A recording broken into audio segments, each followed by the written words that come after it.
اهدنا الصراط المستقيم صراط الذين أنعمت عليهم غير المغضوب عليهم ولا الضالين آمين. بسم الله الرحمن الرحيم. الحمد لله رب العالمين. اللهم صل وسلم على سيدنا محمد مفتاح باب رحمة الله عدد ما في علم الله صلاة وسلاما دائمين بدوام ملك الله وعلى آله وصحبه ومن والاه ومن تبع سنته واقتدى بهداه إلى يوم لقاء الله. أما بعد. Assalamualaikum warahmatullahi wabarakatuh. Alhamdulillah, Allah SWT memperjumpakan kita semuanya di tempat yang insya Allah penuh dengan berkah. Mudah-mudahan semua yang hadir Allah Ta'ala kasih hajatnya qabul insya Allah. Siapapun yang sedang sakit keluarganya kasih kesembuhan, yang sedang ada urusan mudah-mudahan semua urusannya lancar insya Allah, amin ya rabbal alamin.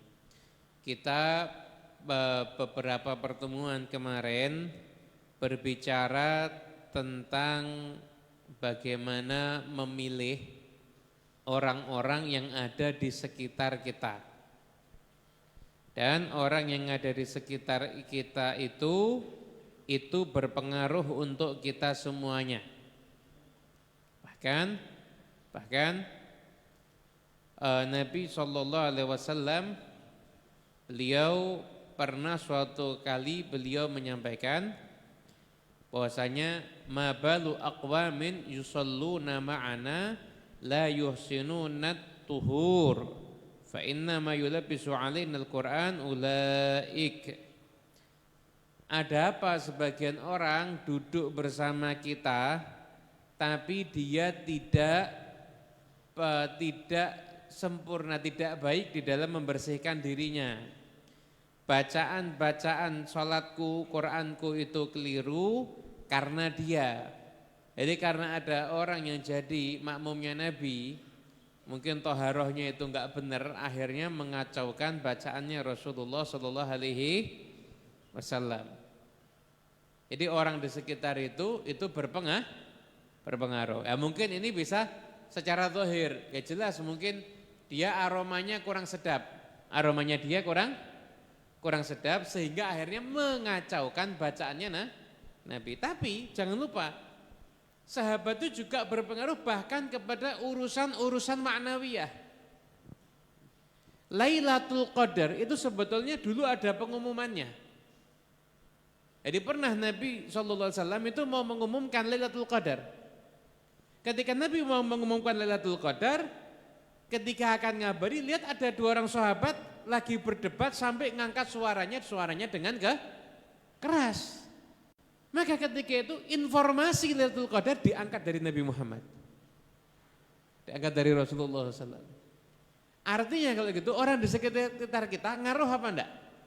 Ngaruh. Kalau baik ya mendatangkan manfaat, kalau buruk juga mendatangkan madarat. Makanya ada satu nasihat itu mengatakan begini, al-jar qabladar. Kamu itu kalau mau milih tempat tinggal, jangan lihat rumahnya dulu, lihat tetangganya dulu. Al-jar qabladar. Seleksi tetangga baru seleksi rumahnya. Jangan rumah harga murah atau enggak murah, rumah bagus atau enggak bagus, seleksi pertama lingkungannya gimana. Lingkungannya bagus itu nilai plus paling utama. Lainnya kurang lebih sedikit. Tapi lingkungan itu yang paling utama. Jadi orang-orang di sekitar kita itu akan menimbulkan dampak, baik dampak itu mungkin manfaat ataupun madarat. Nah, itu dikatakan ada orang saleh, dia itu kalau habis membahas urusan dunia, dia langsung kumur-kumur.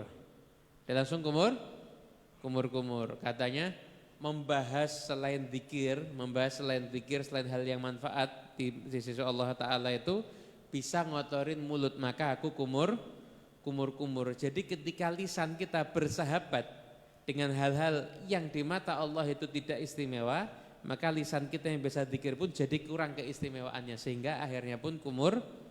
Nah, itu pengaruh sahabat di sekitar kita. Nah, orang yang jadi sahabat kita itu ada 5 kriteria. Ada 5 kriteria, dan itu sudah disampaikan kemarin. Kalau saya ulang lagi, kalau mau lihat YouTube-nya kemarin. YouTube kemarin. Atau saya sampaikan tapi singkat ya. Kalau milih teman 1, berakal. 2, akhlaknya baik. 3, soleh. 4, tidak ambisi dunia. Yang kelima, bukan pendusta. 5 ini ya.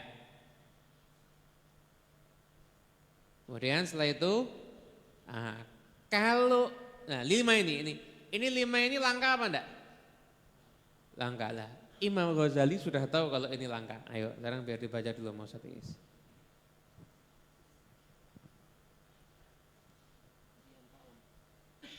Wala'allaka ta'damu istima'a hadhil khisal. Wala'allaka. Bismillahirrahmanirrahim. Radhiyallahu ankum wa radhiyallahu anhu. ولعلك تعدم اجتماع هذه الخصال في سكان المدارس والمساجد فعليك بأحد أمرين إما العزلة والانفراد فإن فيها سلامتك وإما أن تكون مخالطتك مع شركائك بقدر خصالهم بأن تعلم أن الأخوة 3 أخ لآخرتك فلا تراعي فيه إلا الدين وأخ لدنياك فلا تراعي فيه إلا الخلق الحسن وأخ لتستأنس به فلا تراعي فيه illa salamata min syarrihi wa fitnati wa khubtihi. 5 perkara tadi kata Imam Ghazali, la'allaka bisa-bisa kamu tidak mendapati itu bahkan kepada orang-orang yang tinggal di pondok-pondok pesantren, di madrasah-madrasah atau di masjid-masjid. Ahli masjid, kamu jadi 5 ini walaupun itu santri, itu aja kamu nyarinya itu masih langka. Lah kalau memang tidak ketemu, fa'alaika bi ahadil amrain, maka satu di antara 2 pilihannya. Yang pertama al-uzlah, ya, itu kamu dan kejelekannya. Itu. Jadi Imam Ghazali itu ngajarin gini.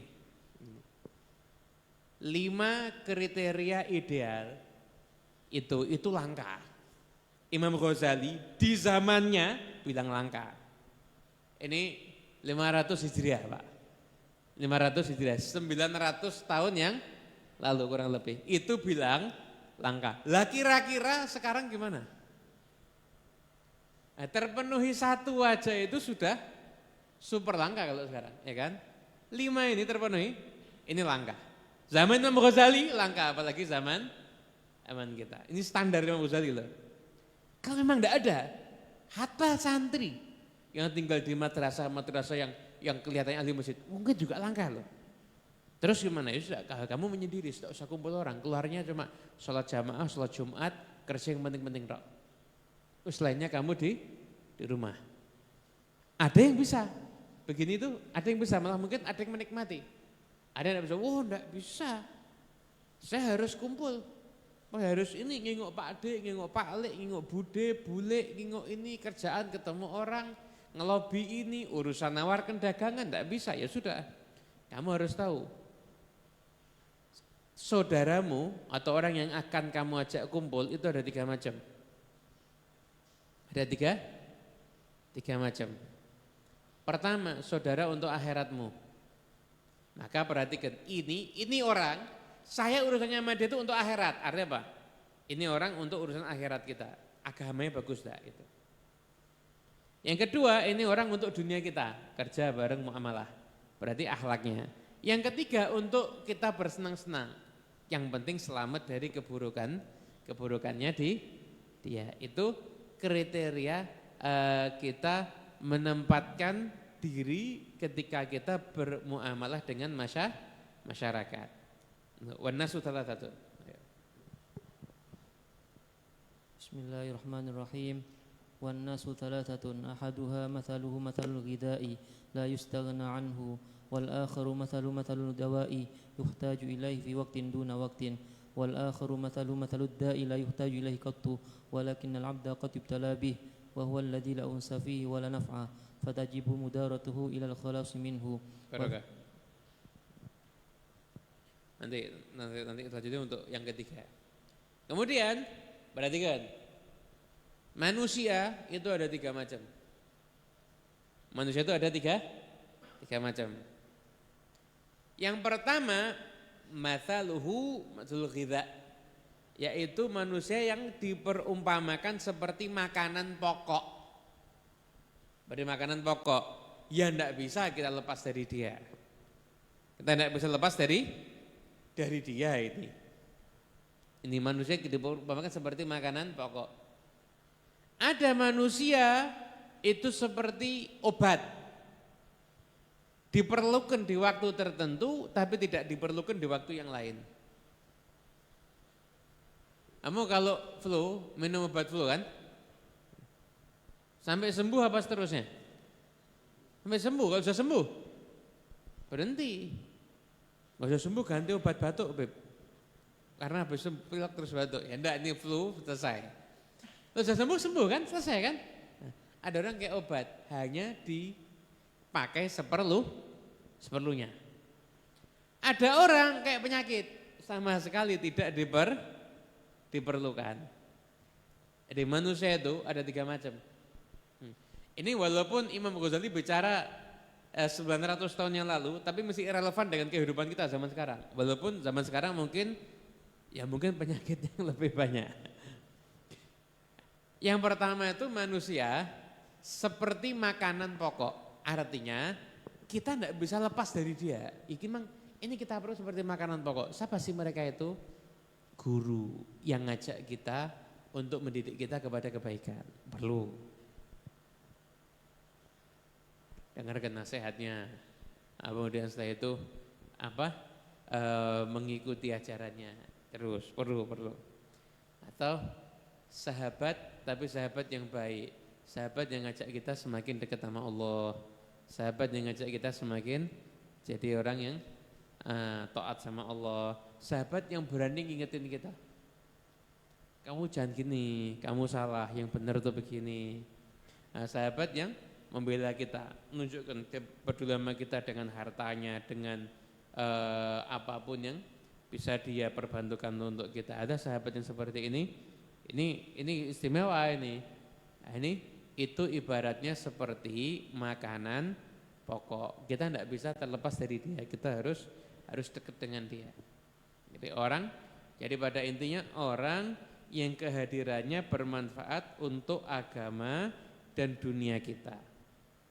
Itu seperti makanan pokok. Ada orang kayak obat. Ya kita hanya terhibur dengan dia. Asik sama dia, terhibur dengan dia, dia mungkin dia lucu, kita asik. Ya itu sekali aja. Nah, karena hidup tidak seperti stand up comedy. Hidup itu lebih serius daripada stand up comedy ya. Sesekali saja, ya untuk menghibur diri, ini asik, sesekali aja. Ada orang kayak penyakit, waduh ini repot nih. Cuma walakinnal abdu qad yubtala bi, tapi kadang-kadang kita seorang hamba kadang diuji dengan itu. Siapa sih? Wa hadza huwal la unsa fi wala nafa. Ini orang udah ndak nyenengken, ndak ada manfaatnya. Sudah ndak nyenengken, ndak ada manfaatnya. Terus gimana? Fatajibu mudaratuhu ilal khalasi minhu. Maka kita caranya gimana? Kita mudarah itu kita ngikuti alur lah, ngelegakkan ya. Jadi kita ngeladeni pokoknya biar kita selamat daripada keburukannya dia. Ngeladeni biar kita selamat daripada keburukannya dia. Lalu pas kita ketemu dia ya kita ngomong ya kita dengerin, nanti cari momen untuk kita ini bisa pergi dari dia begitu. Itu namanya mudarah. Nah, dikatakan Ra'sul aqli al-mudarah. Puncaknya akal itu adalah al-mudarah, yaitu bagaimana kita bisa ngeladeni orang lain sesuai dengan porsinya tanpa mengorbankan agama kita. Ngeladeni orang lain sesuai porsinya tanpa mengorbankan agama kita. Itu namanya mudarah. Ra'sul aqli al-mudarah. Puncaknya akal itu adalah al-mudarah. Nah, kemudian setelah itu wa fi musyahadatihi. Bismillahirrahmanirrahim. Wa fi musyahadatihi faidatun 'azimatun in wufiqta laha wa huwa an tusyahida min khabaithi ahwali wa af'ali ma tastakbihu fatajtanibu fasta'idu man wa'idha bi ghairihi wal mu'minu mir'atul mu'min. Wa qila li Isa alaihi salam man addabaka qala ma addabani ahadun walakin ra'aitu jahlal jahili fajtanabtu wa laqad qala sallallahu alaihi wa ala nabiy sallallahu alaihi wasallam falaw ijtanaban nasu ma yakrahunahu min ghairihim lakumulat adabuhum fastaghnau 'anil muaddibi. Nah, sekarang dengan kita sebenarnya ini manusia kayak penyakit tadi itu tidak manfaat, tidak menyenangkan. Sebenarnya itu ada faedah besar kalau memang kamu diberi taufik oleh Allah Ta'ala untuk bisa ngambil faedah dari orang itu. Gimana? Antu syahida min hobaithi ahwali. Kamu menyaksikan kejelekan keadaannya wa af'ali, perbuatannya matastakbihuhu. Apa yang kamu anggap, wah ini orang kok kayak gini. Fatajtanibhu, maka kamu hindari itu. Fasa'id man wu'idha bi ghairih. Orang yang beruntung, as-sa'id, orang yang beruntung. Jadi manusia itu ada dua, ada sa'id, ada syaqi. Ada sa'id, ada syaqi. Sa'id itu orang yang beruntung. Jadi ya dia insya Allah dunianya beruntung, akhiratnya juga beruntung. Ada syaqi itu orang yang celaka. Sa'id itu gimana ciri-cirinya? Fasa'id man wu'idha bi ghairih. Sa'id itu adalah orang yang dia bisa mengambil petunjuk dari orang lain. Bisa mengambil petunjuk dari orang lain. Itu sa'id. Wal mu'min mir'atul mu'min. Mu'min itu cerminan dari mu'min yang lainnya. Gini. Nih biar enggak dikasih contoh biar jelas. Kedatangan teman.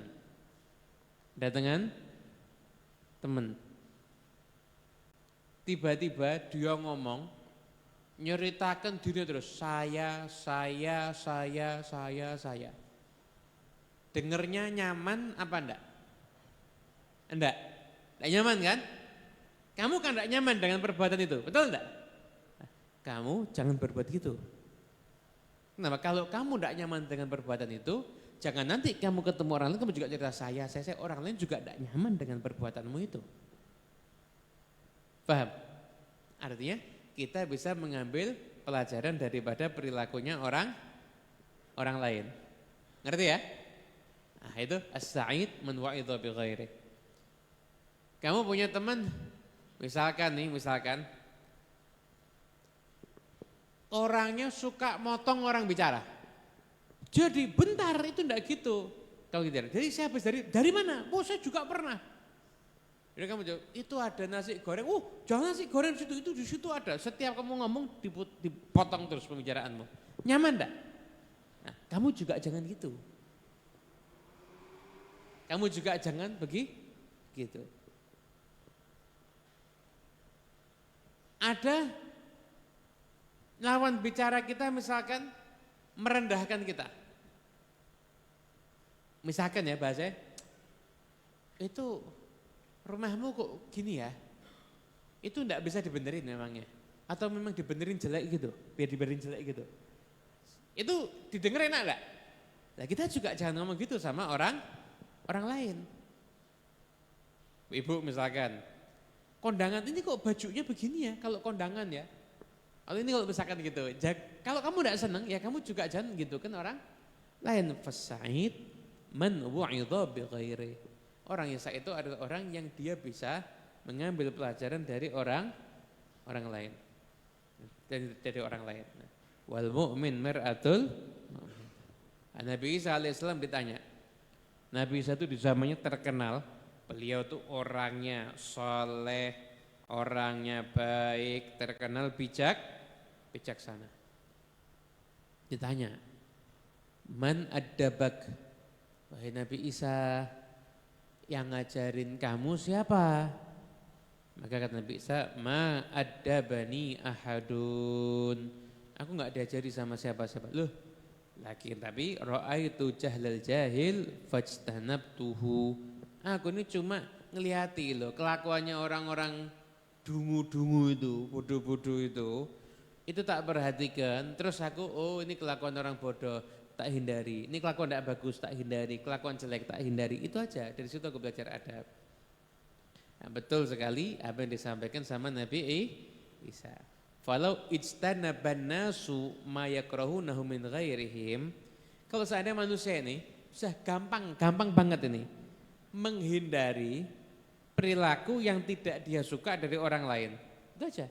Perilaku ini dari orang lain dia tidak suka, dia menghindari perilaku itu dia lakukan. Laka mulat adabuhum, maka akan sempurna adab-adab mereka. Wastaghnau 'anil mu'addib, dan dia cukup tidak perlu lagi bimbingan dari seorang yang mengajarkan adab. Kenapa? Karena lihat perilakunya orang lain yang kurang beradab, dia bisa mengambil pelajaran dan dia bisa tetap menjadi orang yang beradab. Itu merupakan cara agar seseorang tersebut itu bisa menjadi orang yang beradab, artinya orang yang terdidik. Ikhwani rahimakumullah. Ada keterangan menarik di sini. Ada keterangan menarik. Jadi ada orang itu tadi orang yang tidak menyenangkan, tidak ada manfaatnya itu orang tersebut sering disebut thaqil, orangnya thaqil. Orang itu ada thaqilud dam, ada khafifud dam. Ada orang itu khafifud dam, darahnya ringan. Ada orang thaqilud dam, bukan darah, jiwanya. Orang itu jiwanya ringan, khafifud dam. Ada orang thaqilud dam, jiwanya itu berat. Dam itu bermakna jiwa. Khafifud dam sama thaqilud dam.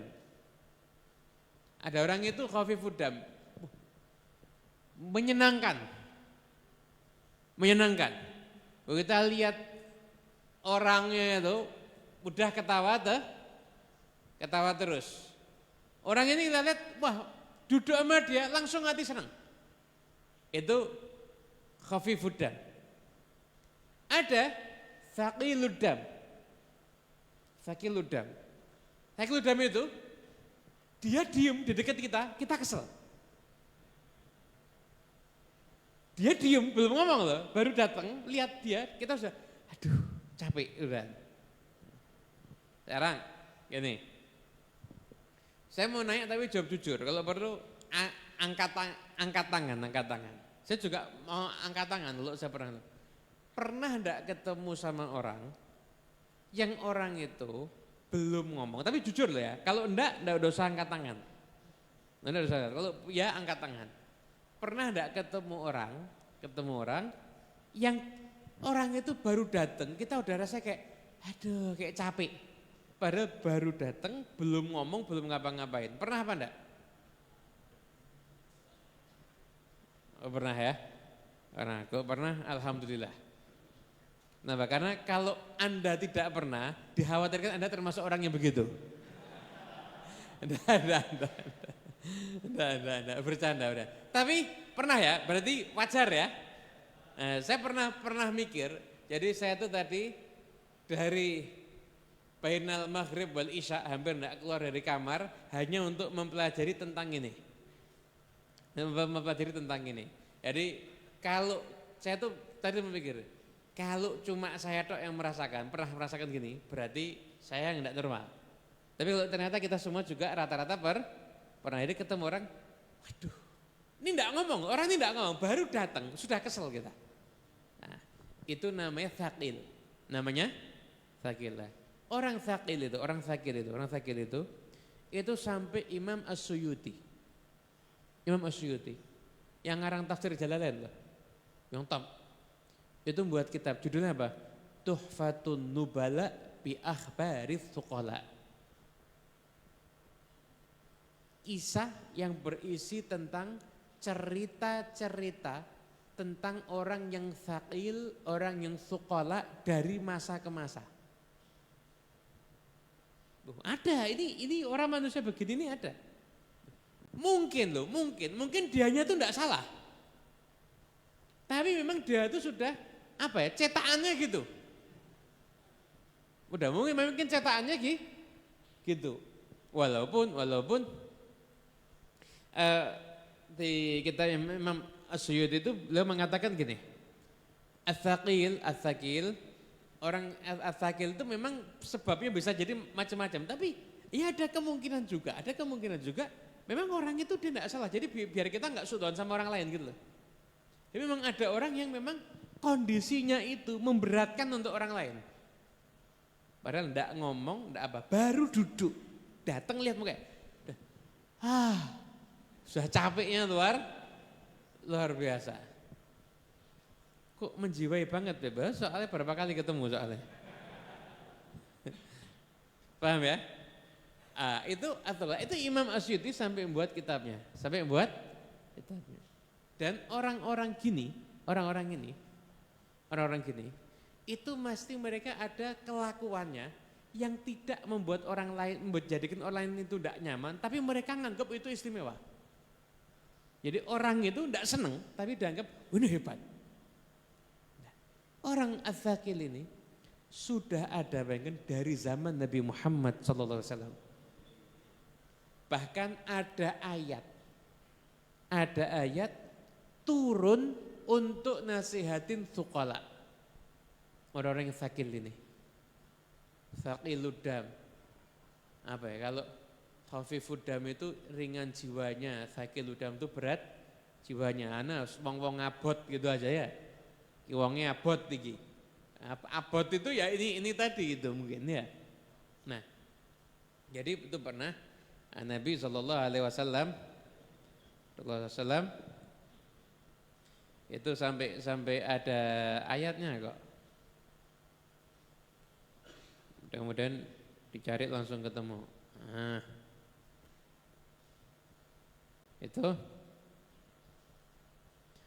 Itu ada di surat Al-Ahzab. Surat Al-Ahzab itu.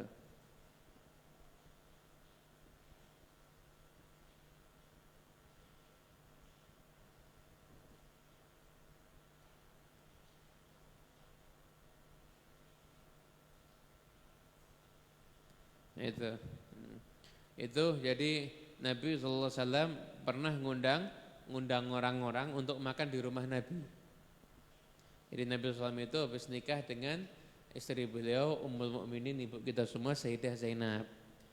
Ketika itu kalau setelah nikah dengan Sayyidah Zainab kan sunnah orang tuh nikah ada namanya walimah. Jadi dulu walimah itu bukan ngundangi orang sak kota, enggak. Jadi walimah itu buat jamuan makan, undang orang-orang yang memang ada di sekitar gitu loh. Jadi 1-2 orang yang agak penting dipanggil khusus, tapi memang orang yang ada di Jadi dulu walimah itu seperti itu. Jadi bukan dikirimi surat satu-satu, enggak. Kan sekarang kirimi surat satu-satu. Kata ape undang, nganyelki enggak usah diundang kan gitu. Dipilih. Baik, undang, menyebalkan enggak usah. Itu kaya menyebalkan tapi kaya gimana? Undang. umpama gitu. Itu kan sekarang kan diundangi ya kan? Sekarang kan diundangi. Baik tapi miskin belum tentu diundang. Nah, itu jadi dulu tuh buat jamuan makan terus ngundang orang-orang di sekitar. Nanti orang-orang itu akan datang. Orang-orang itu akan datang. Nah, itu ada orang-orang yang habis makan Terus ndak pulang-pulang. Sampai akhirnya turun ayat itu, surat Al-Ahzab itu, ayat 53. Itu Allah Ta'ala ingatkan, walakin idza du'itum fadkhulu fa idza ta'imtum fantashiru wala musta'nisina li hadits. Inna dzalikum kana yu'dhin nabiyya fa yastahyi minkum wallahu la yastahyi minal haqq. Jadi kalau kamu itu diundang sama Nabi, Allah Ta'ala turunkan surat. Kalau kamu diundang sama Nabi, fa idza ta'imtum, kamu sudah makan, fantashiru, pergi yo. Wala musta'nisina li hadits, jangan duduk kepanjangan ngobrol. Inna dzalikum kana yu'dhin nabiyya. Itu ganggu Nabi. Itu ganggu Nabi. Fayastahyi minkum. Nabi akhirnya jadi malu kepada kalian. Wallahu la yastahyi minal haq. Allah enggak malu daripada menerangkan kebenaran. Kamu tuh jadi orang tuh yang peka. Nabi itu habis ada walimah, Nabi mungkin mau istirahat. Loh kok kamu duduk ngobrol enggak pulang? Pulang. Memangnya Nabi kesenangan ngobrol sama kamu? Diingatkan sama Allah Subhanahu wa ta'ala. Lah kata Sayyidatuna Aisyah belum mengatakan ayat ini turun untuk as-suqala, orang-orang yang thaqilud dam itu, orang-orang yang jiwanya berat tadi itu. Nah, katakan sekarang gini.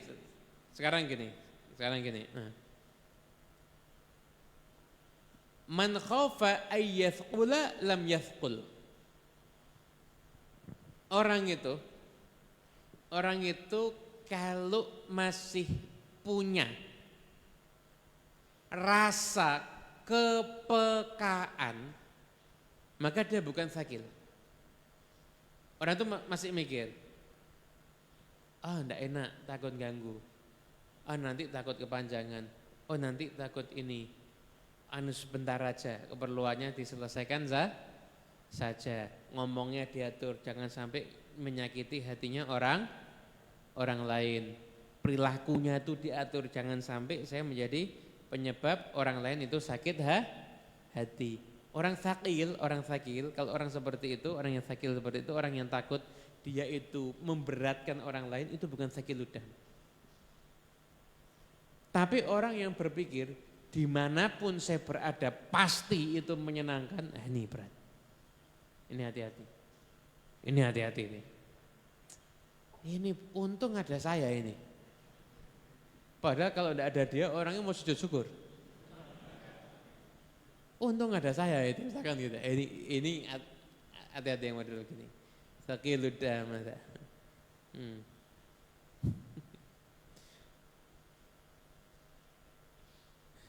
Dan dulu as-sakil, as-suqala itu masyhur. Orang itu sampai nyebut namanya. Dulu pernah ada salah seorang ulama ditanya, kamu kok datangi, kamu kenapa enggak belajar sama Tawus? Tawus nama seorang ulama saleh. Enggak, saya waktu datang ke dia, tak lihat dia lagi duduk di antara dua orang sakil. Ya saya enggak jadi ngambil ilmu dari dia. Kenapa? Ulamanya ini kesian karena diuji sama dua orang sakit ini. Tapi muridnya enggak kuat kalau ngadepi dua orang ini. Enggak kuat kalau ngadepi dua orang ini. Ini orang sakit itu, ciri-cirinya, kamu ajak ngobrol apa aja, mesti paling ngerti segalanya. Walaupun di bab yang dia enggak ngerti. Umpama ya, maaf ini dia profesinya maklar. Itu kalau kamu ajak bahas tentang mesin pesawat, ikut nyaut. Kalau kamu ajak bahas masakan, ikut nyaut. Kamu ajak bahas fashion, ikut nyaut. Kamu ajak bahas agama, misalkan kamu ahli hadis, kamu bahas ilmu mustalahul hadis, nyaut. Jadi sahih itu menurut saya. Nah, itu bibit-bibit fakil itu. Semua pembahasan ikut nyaut, semua pembahasan ikut nyaut. Itu bibit-bibit fakil itu. Ikut nyaut. Habis itu kalau ngomong gayanya kayak semua orang goblok yang paling pintar dia. Semua orang goblok luar biasa, levelnya 0,5, dia levelnya 100. Jadi ngomongnya ngajari semua orang. Padahal yang diajari sudah tahu ilmu itu dari sebelum dia lahir. Ya cuma ada as-sakil. Nah, Abu Hurairah, sahabat Nabi, kalau kelihatan orang sakil, doanya gini, Allahumma ighfir lana walahu wa arihna minhu. Ya Allah ampuni aku dan dia, dan ya Allah jauhkan aku, istirahatkan aku dari dia. Mudah-mudahan dia tidak sampai deketi aku ini. Allahumma ighfir lana walahu wa arihna minhu. Wa arihna minhu. Itu. Apa? Ada orang yang as-sakil, orang yang thuqala, orang yang thuqala. Dulu pernah ada orang sakil, sakiludam ini, tilik orang sakit.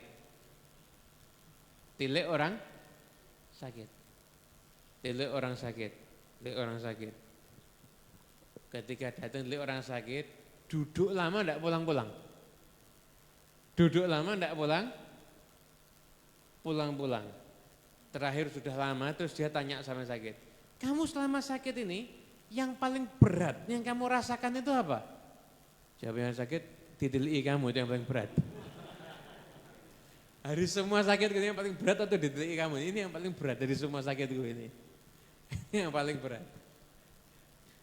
Ada juga hikayat tadi kita baca, ada rombongan as-suqala, orang-orang sakit itu memang kadang-kadang satu sama lain cocok. Karena itu saling, itu langit di atas langit terus kalau ngobrol mesti. Sampai sundu-sunduan langit itu. Jadi bisa seringnya setipe gitu. Itu yang sekolah ngunjungi orang sakit. Duduk lama, tidak pulang-pulang. Akhirnya saya itu terakhir yang sakit bilang, tolong doakan saya. Kata yang, oh enggak, kamu sakit doanya mustajab, kamu yang doakan kita. Langsung yang sakit diminta doa kan? Langsung, ya Allah, ajarkan mereka adab tata caranya jenguk orang sakit. Habis sudah lama pulang semuanya. Karena ada orang-orang yang seperti itu, as-saqil, yang seperti itu. Ya, kita jangan gitu. Katakan mujalasatu tsaqil hummar ruh. Jadi kalau roh kita itu bisa demam, jasad demam bisa enggak? Badan itu kalau demam enak enggak? Enggak enak kan? Menggigil, ya kan? Kan enggak nyaman. Roh kita ini kalau bisa demam, itu mujalasatu tsaqil hummar ruh. Demamnya rohani itu dengan duduk dengan orang-orang seperti dia. Duduk dengan orang-orang seperti dia. Nah, kemudian saya itu antara ada nasihat dari Imam Syafi'i untuk malam ini karena sudah selesai dibaca masih ada waktu. Yang mau tanya terkait dengan tema ataupun yang lain yang dirasa penting bisa WA ke admin Ngaji Senin. WA ke admin Ngaji Senin 0822 94 kali 3833. Mas Juan, apa yang bawa ya? Ya. 0822 94 kali 3833.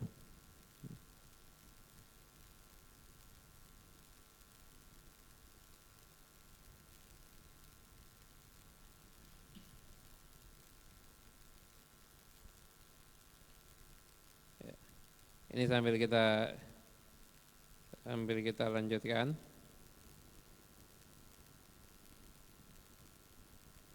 Jadi 0822 94 kali 3833. Nah,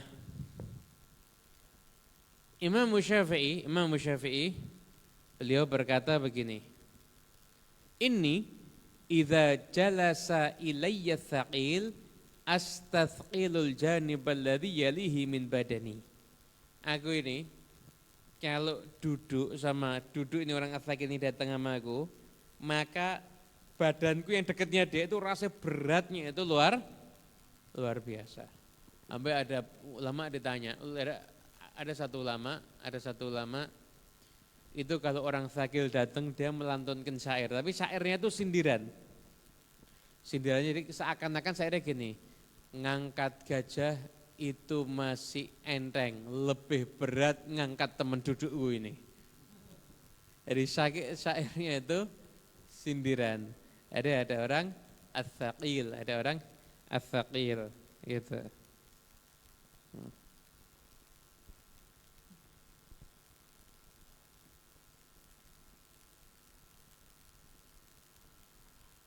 Itu sudah ada pertanyaan yang masuk atau belum, Mas Wan?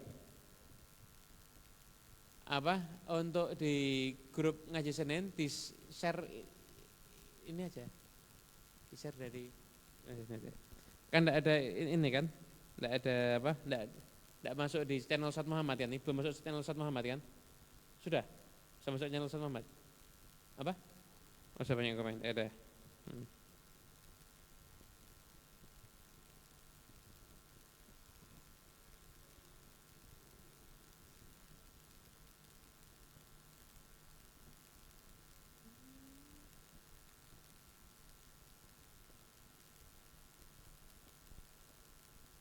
Oke. Ini siapanya? Assalamualaikum. Kalau pertemanan sistem mirroring, bagaimana menurut Islam? Misal teman kita baik, kita juga baik. Kalau sebaliknya kita juga baliknya ya keliru. Jadi orang itu harus istiqomah. Istiqomah itu adalah kita stabil di dalam kebaikan zahir dan batin. Itu makna istiqomah. Stabil di dalam kebaikan zahir dan batin itu istiqomah. Nah, kalau kita berada di sekitar orang-orang baik, maka istiqomahnya kita tetap baik. Tapi kalau kita itu dekat dengan orang-orang yang tidak baik, maka usahakan kita pun juga jadinya tetap baik. Tapi juga jadinya itu tetap baik. Sekarang gimana? Ya, ini termasuk juga ada pertanyaan juga di sini. Gimana caranya memurnikan jiwa agar tidak terpengaruh dengan sekitar? Juga masuk. Gimana caranya memurnikan jiwa agar tidak terpengaruh dengan sekitar? Jadi kita itu harus punya kontrol kepada diri kita, kepada hati kita sebisa mungkin. Artinya apapun yang ada di sekitar kita itu pasti mempengaruhi. Tapi jangan terlalu mendominasi mengontrol diri kita. Jangan terlalu mendominasi mengontrol diri kita. Gitu. Jangan terlalu mendominasi mengontrol diri kita. Misalkan ya. Kita berada di sekitar orang-orangnya misalkan kelakuannya kurang baik. Ya kita tidak nyaman dengan itu. Terus kita jangan, saya tak ikut aja kelakuan saya kurang baik. Gitu aja. Ya jangan, Anda tetap jadi orang baik. Tapi nanti kalau saya tetap baik, nanti dia memperlakukan saya dengan tidak baik. Biarkan dia seperti itu, karena memang dia orang yang enggak baik. Tapi kalau kamu, tetaplah kamu jadi orang baik. Kamu jadi orang baik. Begitu. Nah, kemudian sambungannya ada pertanyaan lagi. Habib, bagaimana caranya kita jadi orang yang mudaroh? Gimana caranya kita menjadi orang yang mudaroh? Nah, kita kalau menjadi orang yang mudaroh itu sudah ada teladan dari Nabi Muhammad SAW.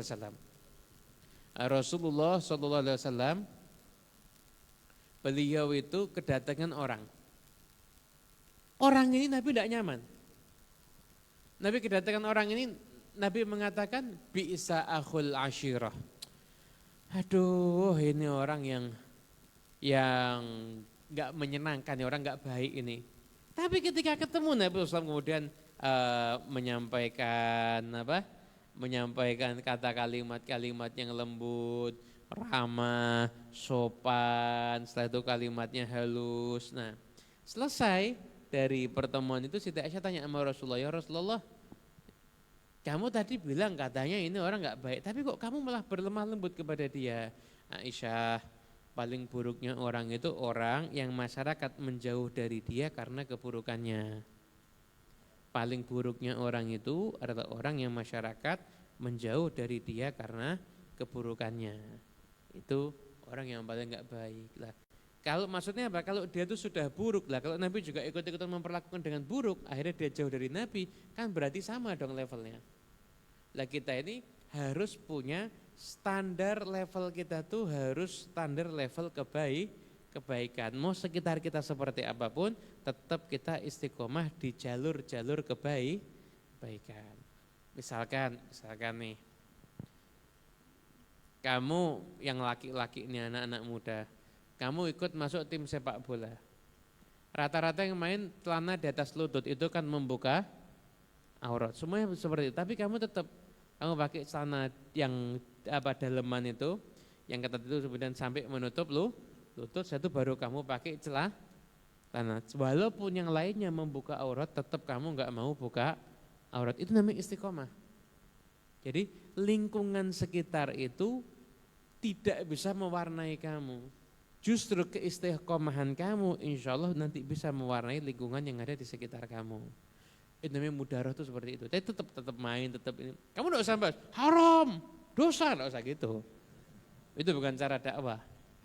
Nah, mereka mungkin sudah ngerti kalau itu cuma mereka lagi nyaman memang pakai celana pendek. Tunjukkan aja kamu istiqomah dengan tetap celana aja. Nanti kalau adzan kamu izin bentar ya, saya wudhu sholat. Kadang-kadang bahasa dakwah ngajak kebaikan itu tidak harus diucapkan, tapi bisa juga dengan teladan, nggak mesti harus dengan ucapan bahasa-bahasa dakwah itu, gitu. Jelas ya?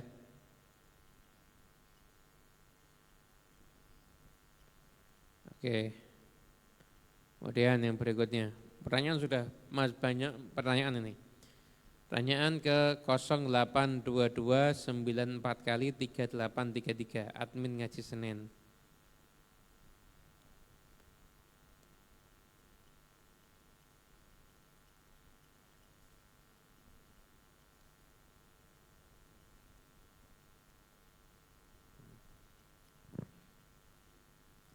Assalamualaikum Habib. Bagaimana pendapat Habib menikah dengan yang berbeda organisasi? Satu organisasinya alirannya aliran listrik, yang satu alirannya aliran air, misalkan gitu. Pokoknya berbeda aliran. Gini.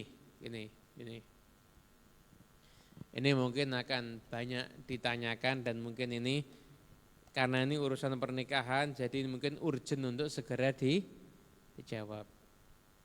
Artinya orang menikah itu kan berpasangan.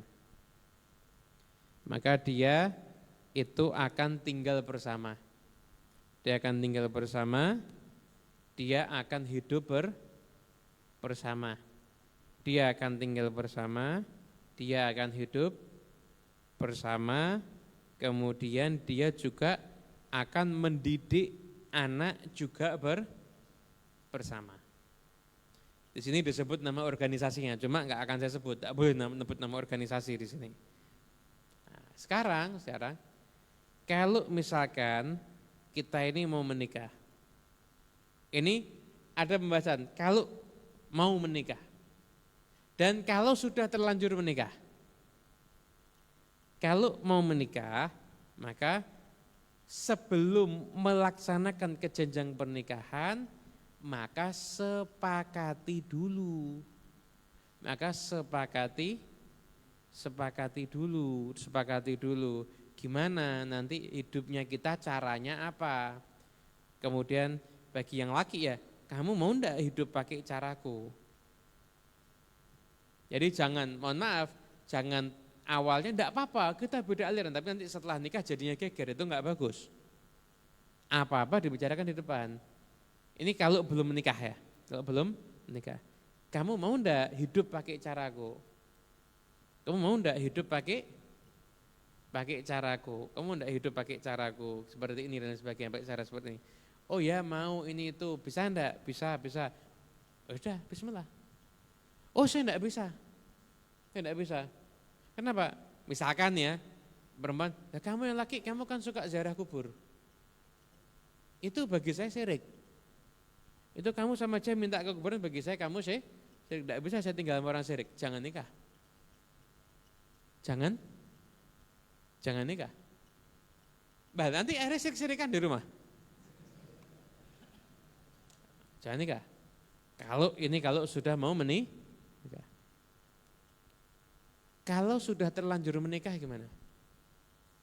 Gimana kalau sudah terlanjur menikah? Sudah terlanjur menikah, jangan sampai berpisah karena urusan ini. Jangan sampai berpisah karena urusan ini. Tapi bagaimana dicari titik temu antara pasangan suami dan istri. Misalkan. Tentu mau tidak mau imam rumah tangga itu suami. Imam yang rumah tangga itu suami. Imam yang rumah tangga itu suami. Sehebat apapun ibadah seorang wanita, kalau dalam muamalahnya dengan suaminya dia enggak baik,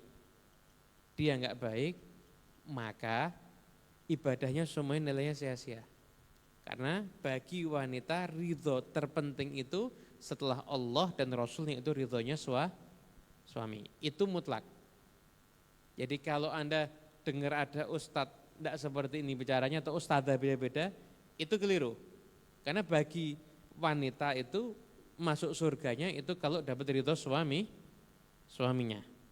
Dengan catatan suaminya normal-normal saja. Bahkan puasa sunnah itu mulia apa enggak? Puasa sunnah istri harus izin sama suami. Kenapa? Takut kalau suami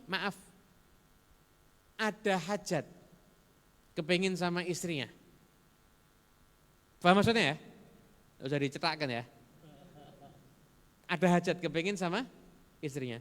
Itu istri antara puasa sunnah dengan melayani suami, lebih afdal melayani suami.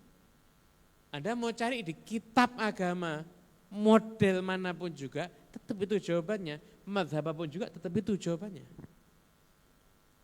Jadi ketika seorang itu sudah menikah, maka suami punya kewajiban memberikan nafkah zahir, memberikan nafkah batin, tapi istri punya kewajiban untuk siap sedia melayani suaminya. Kalau istrinya sakit, uzur.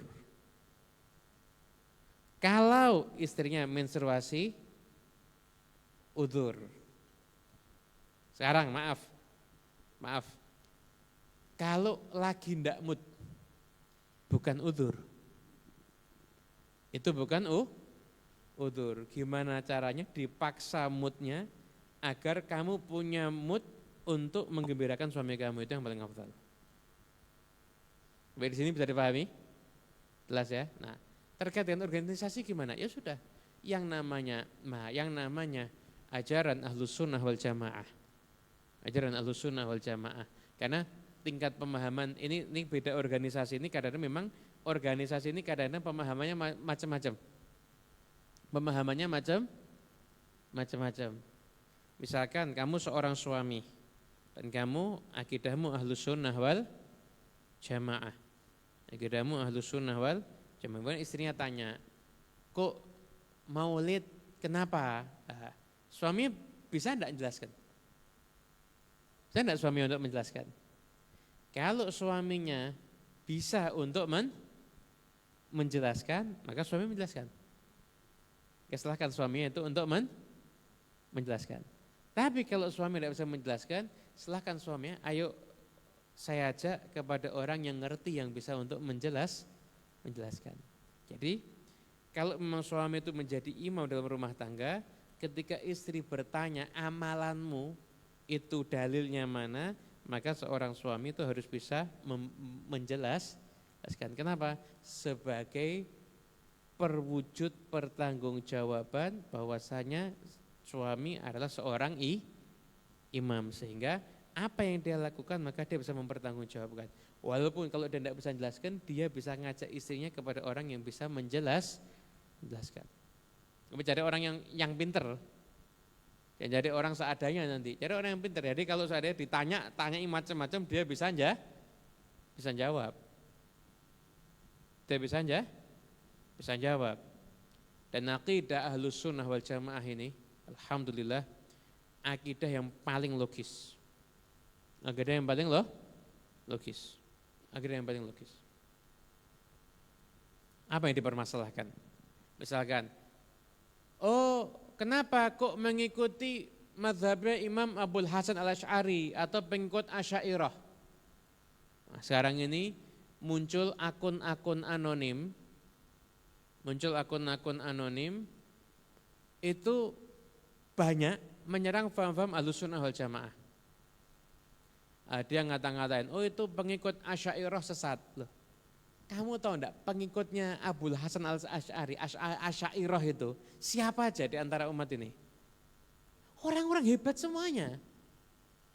Yang ikut Imam Nawawi, Imam Ibn Hajar. Ini orang-orang top semuanya, ini ikut mazhabnya, akidah ikut Abul Hasan al-Asy'ari, muncul akun anonim nyerang. Kamu ikut akun anonim enggak ikut ulama-ulama besar ini? Waras itu. Nanti, jadi apa yang dipermasalahkan dari Ahlus Sunnah wal Jamaah? Kalau akidahnya Asy'ariyah, ini ulama-ulama besar akidahnya Asy'ariyah semuanya. Asy'ariyah semuanya. Gitu. Itu Asy'ariyah itu berbeda dengan Al-Quran dan hadis. Terus yang sama siapa? Bingung dia mesti. Saya ikut Al-Quran dan hadis. Emangnya Abul Hasan al-Asy'ari enggak ikut Quran dan hadis? Ikut kitab Zabur sama Taurat. Abul Hasan al-Asy'ari juga ikut Al-Quran dan hadis. Juga ikut Al-Quran dan hadis. Abul Hasan al-Asy'ari itu juga ikut Al-Quran dan hadis beliau itu. Satu, paham ya? Itu yang terbaik Asy'ariyah. Yang kedua, permasalahan ada amalan-amalan tertentu yang dibid'ahkan. Bid'ah itu apa sih? Definisi bid'ah itu apa? Amalan yang tidak dilakukan Nabi, gitu. Tidak dilakukan Nabi berarti bid'ah. Nabi tidak pernah sholat sendiri. Berarti sholat sendiri bid'ah. Nabi tidak pernah baca Quran pakai mushaf. Nah, mushaf baru ada di zaman Sayyidina Utsman. Berarti baca Quran pakai mushaf bid'ah. Enggak. Berubah lagi. Bid'ah itu adalah amalan yang tidak dilakukan Nabi dan Khulafaur Rasyidin. Kenapa? Karena alaikum bisunnati wa sunnatil khulafair rasyidin al-mahdiyyin min ba'di. Kami ikut sunnahku dan ikut sunnah Khulafaur Rasyidin yang dapat petunjuk setelahku. Jadi kalau enggak ada di zaman Khulafaur Rasyidin itu berarti bid'ah. Pas, kalau gitu berarti harokat di Quran ada enggak zaman Khulafaur Rasyidin? Enggak ada. Berarti harokat di Quran hukumnya apa kalau gitu? Gitu. Maulid tidak ada di zaman Nabi. Kultum ada di zaman Nabi. Jadi maulid bid'ah, kultum enggak? Sekarang gitu. Apa? Bid'ah ini apa? Bid'ah ini apa? Gitu loh. Kalau semua yang tidak ada di zaman Nabi jelas tertolak. Semua yang tidak dilakukan sama Nabi jelas tertolak. Jadi sesuatu yang baru itu lihat hukumnya. Ada yang masuk wajib, ada yang masuk sunnah, ada yang masuk mubah, ada yang masuk makruh, ada yang masuk haram. Yang bid'ah yang terlarang itu bid'ah yang masuk dalam ranah sesuatu yang dilarang sama Nabi Shallallahu Alaihi Wasallam. Contoh, menambah ibadah mahdhah bid'ah. Isya, saya kalau isya maunya 5 rakaat bid'ah. 5 lebih banyak bid'ah. Kenapa? Ini bukan ajarannya Nabi. Ini bukan ajarannya Nabi. Tapi selain ibadah mahdhah di mana ulama kadang ngasih harokat di dalam Al-Quran, kemudian dibukukan kitab-kitab fikih, dibukukan kitab-kitab hadis, semua nggak ada di zaman Nabi dan nggak ada perintah Nabi itu. Apa mau dibid'ahkan semuanya? Nah, sekarang kan akhirnya kan rancu konsep bid'ah ini seperti apa? Bid'ah ini seperti apa? Gitu loh. Nah, sekarang coba ada ulama ngerjakan. Sekarang gini coba. Mulai anggap katakanlah Maulid Nabi. Mulai ada Maulid Nabi kapan? Mulai ada membid'ahkan kapan? Itu jaraknya ratusan tahun. Antara mulai adanya Maulid Nabi dengan ada yang membid'ahkan Maulid Nabi itu jaraknya ratusan tahun. Dan ini selama ratusan tahun apa goblok semua ulamanya? Gitu loh. Kan logikanya harus main. Nah, ya Anda Ahlus Sunnah wal Jamaah harus belajar. Anda harus belajar. Anda bisa nanti sharing dengan pasangan Anda, tapi jangan ini ya, jangan udah harus maksa, tapi lebih baik sharing, diajak diskusi. Mana ajaran Ahlus Sunnah wal Jamaah yang kamu gak cocok mana? Oh itu sukanya cerita-cerita karomah itu, Habib itu. Oknum sama ajaran itu beda. Oknum sama ajaran itu beda. Oknum sama ajaran itu beda. Oknum itu perilakunya sendiri, silahkan serang oknumnya, tegur orangnya, nasihati orangnya. Tapi kalau ajaran beda. Kita ini mempercayai adanya karomah. Anda kalau tidak percaya karomah bisa ingkar Quran.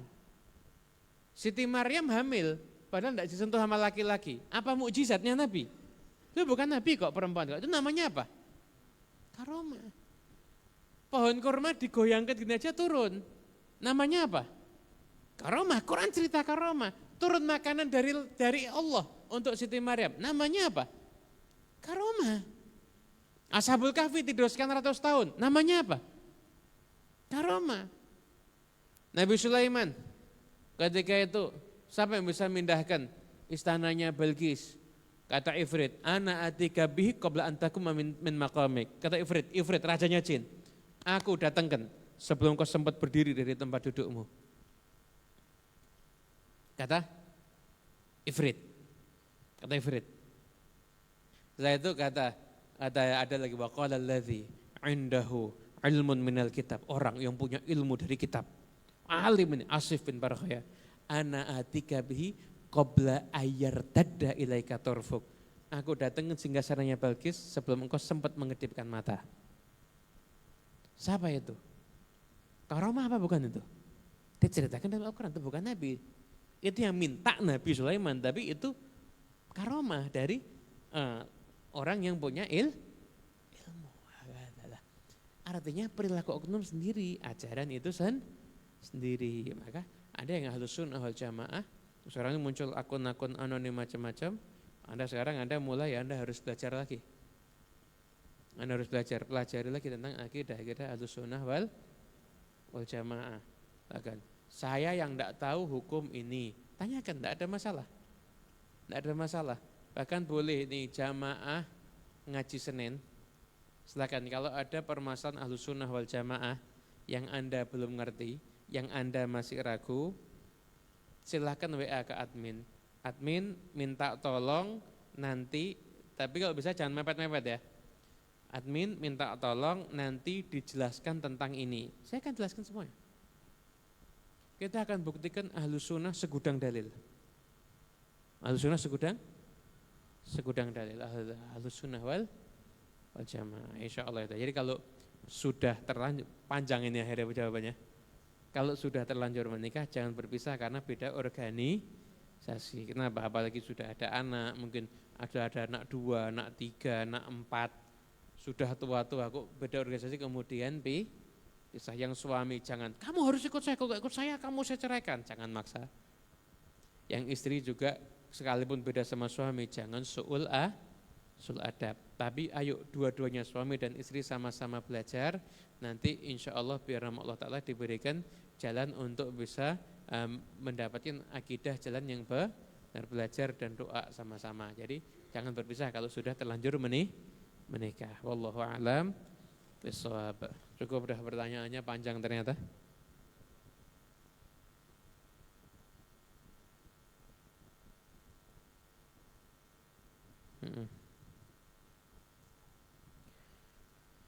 Terakhir ini, sakit ludam disebabkan karena apa Habib? Terus jika kita merasa orang yang sakit ludam, cara mengatasinya bagaimana Habib? Jazakumullah khair.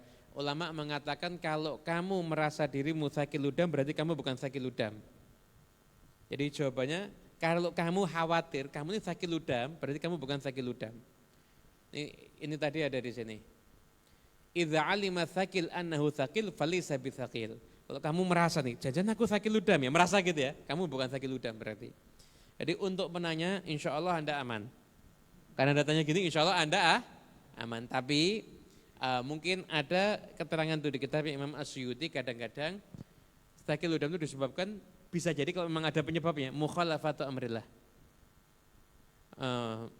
Menentang ajarannya Allah, meninggalkan ajarannya Allah itu yang pertama. Dan yang kedua penyebabnya itu bisa jadi disebabkan dikarenakan karena mungkin banyak nabrak aturan-aturan norma-norma hidup masyarakat. Norma hidup masyarakat. Jadi misalkan ada orang berduka malah kamu cerita duit. Nah, jadi itu kan norma-norma masyarakat. Jadi kamu tidak sensitif terhadap norma-norma masyarakat dan keadaan sekitar. Itu penyebab sakit ludam. Orang berkunjung ke orang sakit, pantasnya sebentar apa lama? Bentar kok kamu lama, itulah. Jadi itu kamu banyak ngelanggar itu, lama-lama itu bisa menyebabkan diri jadi sakit ludam tadi. Jadi orang yang jiwanya berat. Wallahu a'lam. Bismillahirrahmanirrahim. Al-Fatihah bil qabul wal iqbal wa shalal ahwal naftah lana lakum futuhal arifin wa fakihna wa yakum fi din wa alimna wa iyyakum wa ta'wil wa hdina wa yakum ila sawa'is sabil. Allahumma aghrina bil ilmi wa zayyina bil hilmi wa akrimna bit taqwa wa jamilna bil afiyah. Allahumma nazzih qulubana an ta'alluqi min dunak wa ja'alna min qaumin tuhibbuhum wa yuhibbunak.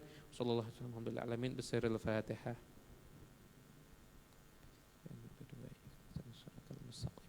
Shiratal ladzina an'amta 'alaihim ghairil maghdubi 'alaihim waladdallin. Amin. Allahumma salli wa sallim ala sayyidina Muhammadin miftahi babi rahmatillah. عدد ما في علم الله صلاة وسلاما دائمين بدوام ملك الله وعلى آله وصحبه اللهم اجعل في طاعتك فرحي وسروري وفي مرضاتك جميع أموري اللهم يا عالم بحالاتي ومطلع على سرائري ونياتي اقضي جميع حاجاتي واغفر ذنوبي وسيئاتي وتجاوز عن خطيئاتي وزلاتي وتقبل جميع حسناتي وسامحني فيما مضى وما يأتي واكتبني في ديوان ساداتي واسلك بي سبيل نجاتي في حياتي ومماتي اللهم إني طامع في عطاك